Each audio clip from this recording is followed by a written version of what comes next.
Ya, keluarga Indonesia masih di Kumpul Keluarga bersama saya Astia Dika dan juga Mbak Ayu Sutomo. Mbak Ayu, ini bicara tentang me time. Sebenarnya me time itu memang semua ibu memerlukan.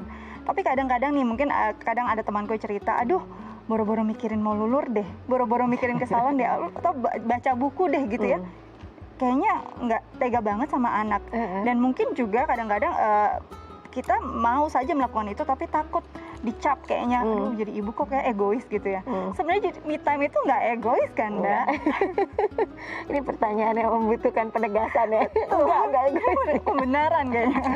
Enggak, bukan pembenaran juga, karena memang itu yang terjadi gitu kan. Ya.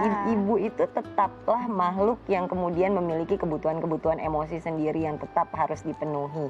Di tengah peran dan tanggung jawabnya yang besar, di tengah banyak hal yang harus dilakukan, tanggung jawab sebagai seorang ibu tetap butuh asupan untuk diri sendiri gitu.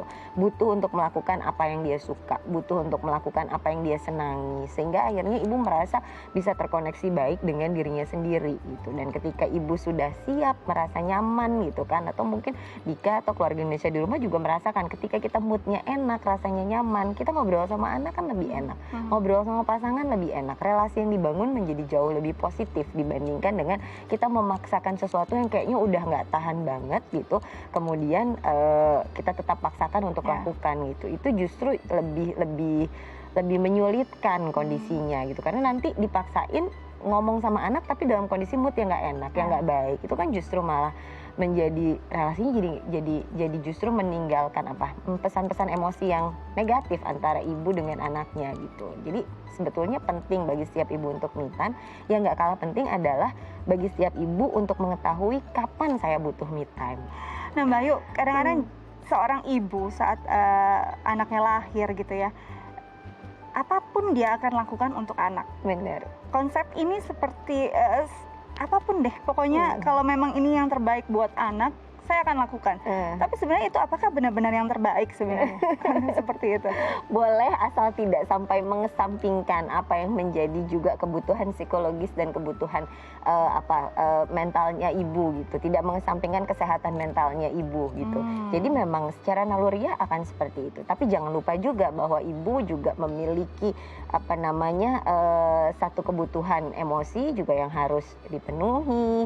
Kemudian satu kebutuhan emosi juga mungkin harus disalurkan. Kalau saat merasa sedih, merasa kesal, merasa marah, merasa kecewa, itu nggak apa-apa banget untuk disalurkan. Ya nggak apa-apa sepanjang itu tidak kemudian mengesampingkan semua hal yang diperlukan atau dibutuhkan oleh ibu, dan mengenolkan itu semua, itu jangan sampai seperti itu. Jangan sampai kosong gitu ya jadi seorang ibu. Nah, Mbak Ayu mungkin bisa kasih tips nih untuk perempuan Indonesia, baik yang mau jadi ibu atau memang sudah jadi ibu, bagaimana sih biar bisa menghadapi perannya dengan baik? Oke, untuk setiap ibu, setiap calon ibu begitu kan ya, satu tugas mulia gitu kan untuk menjadi seorang ibu dan terpilih menjadi seorang ibu. Yang jelas tidak ada ibu yang sepenuhnya buruk.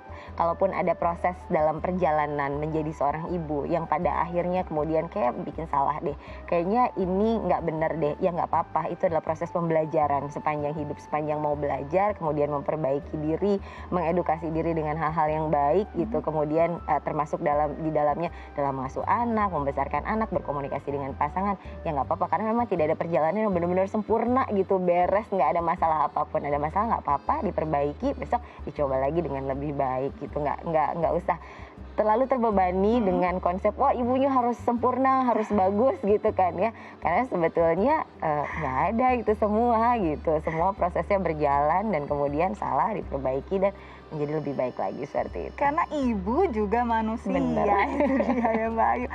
Oke, ini kayaknya bagus banget nih, salah satu me time aku sebenarnya. Bisa recharge lagi jadi ibu yang full lagi untuk anak. Mbak Ayu, terima kasih banyak ya. Sama-sama, Dika. Semoga ini bisa bermanfaat untuk masyarakat di rumah. Kita nanti ketemu lagi, ngobrol lagi ya. Insyaallah. Oke, keluarga Indonesia. Nah, para ibu, jangan lupa untuk terus memenuhi diri, karena ibu yang penuh pastinya akan jadi ibu yang optimal. Saya Astia Dika pamit, sampai jumpa.